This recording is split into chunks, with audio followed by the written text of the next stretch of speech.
Hey everybody, it's Steve with Sky194, and appreciate you taking the time to visit and check out my video.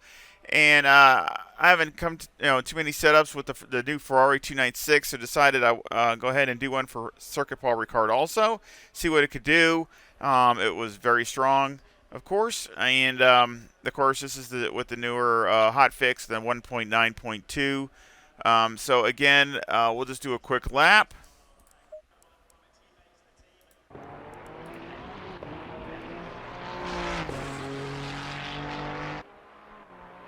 And I really had to get the car actually settled down a little bit. It was a little too aggressive, and I actually was struggling to get out of the 56s.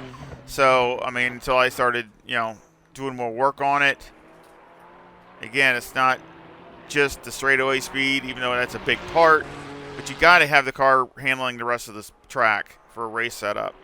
But now this thing, it's a rocket, and it's good everywhere. It's not. I really don't see a weak point at all. So it's definitely well balanced, and that's what I like. I like setups that are well balanced, that try to be good everywhere, depending upon the car, obviously. This car has the benefit of having a lot of speed, so it's got that, and that's always a good thing to have in the bank.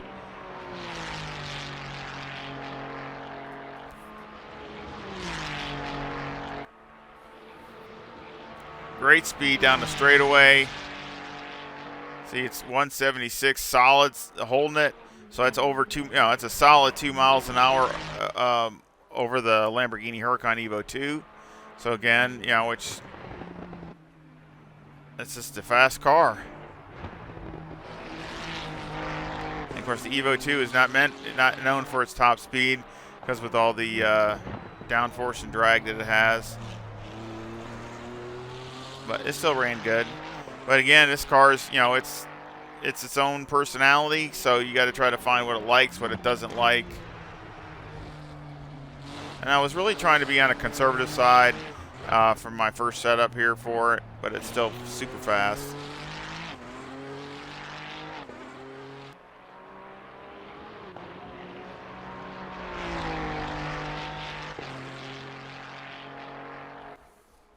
As you can see, that's a 154.98. So again, and I started with 55 liters like I did with the Huracan. So again, very, very quick.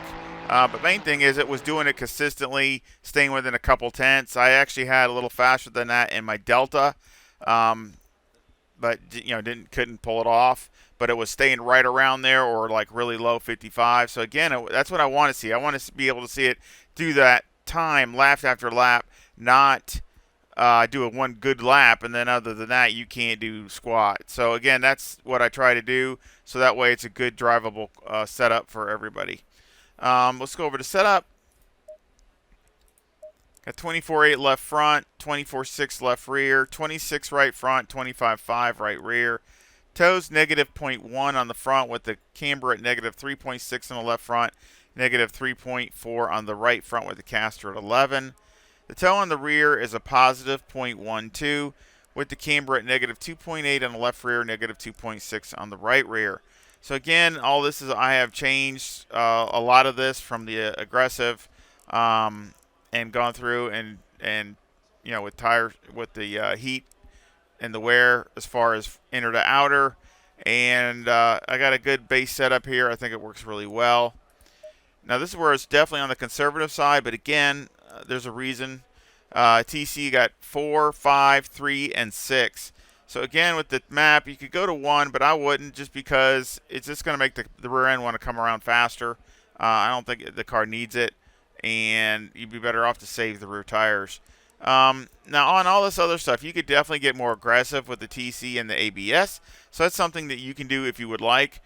Gives you that opportunity just to change that either on the fly or in your, in your menu. I just did it because I'm trying to keep trying to keep the tires under the car. That's what my goal was, and still be quick and still have a drivable car, fun car to drive, and it is fun. It's a fun car to drive. It feels very balanced, a lot better than what it was. Big improvement. Like I said, I was struggling just to get out of the 56s. So again, I think it's there, but definitely room that you could get more aggressive. But I did not do that because, again, trying to keep it a consistent lap times. Again, 55 liters with number one brake pads, and again, tire wear was really good.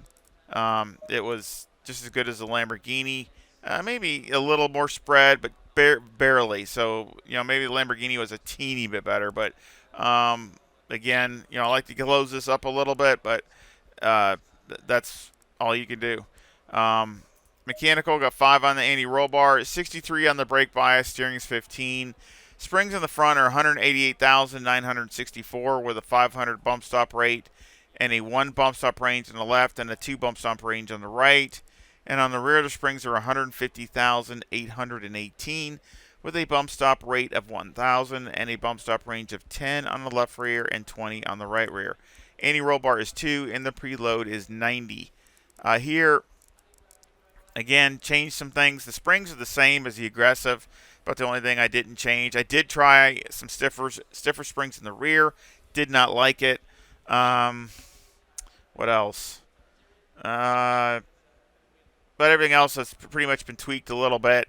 Again, be careful with the brake bias.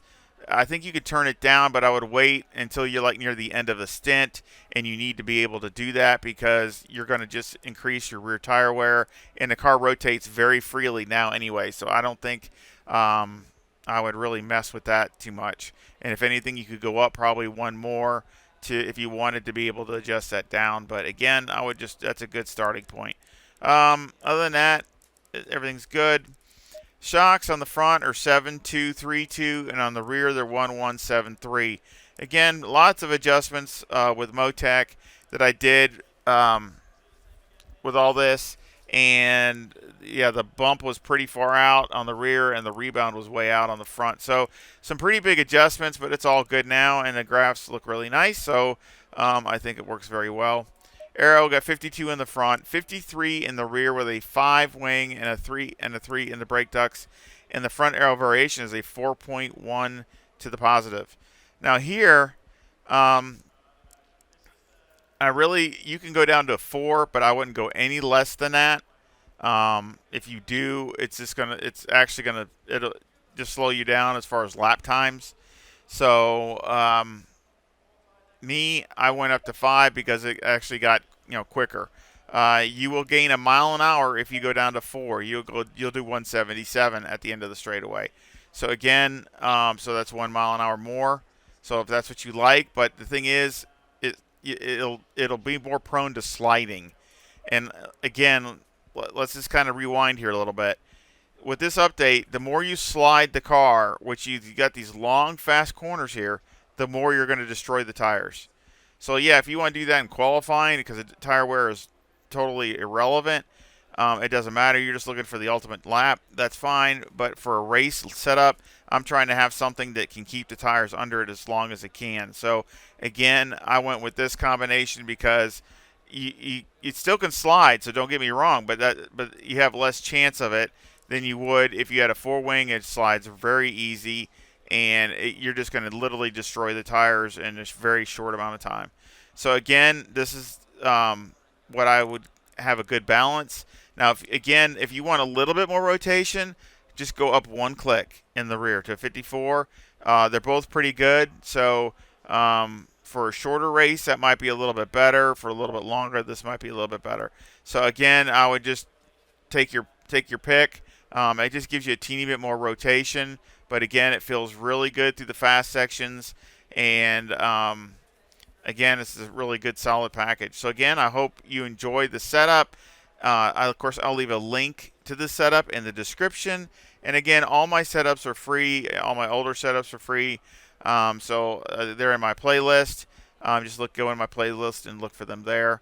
And of course, I do have a PayPal account, so any support with that would be greatly appreciated, especially with all this stuff that I'm now, my audio that I'm redoing. I appreciate any support. And of course, liking and subscribing is great support too. So again, I really thank you for that. This makes a big difference with a small channel. Every like and subscribe and share is awesome.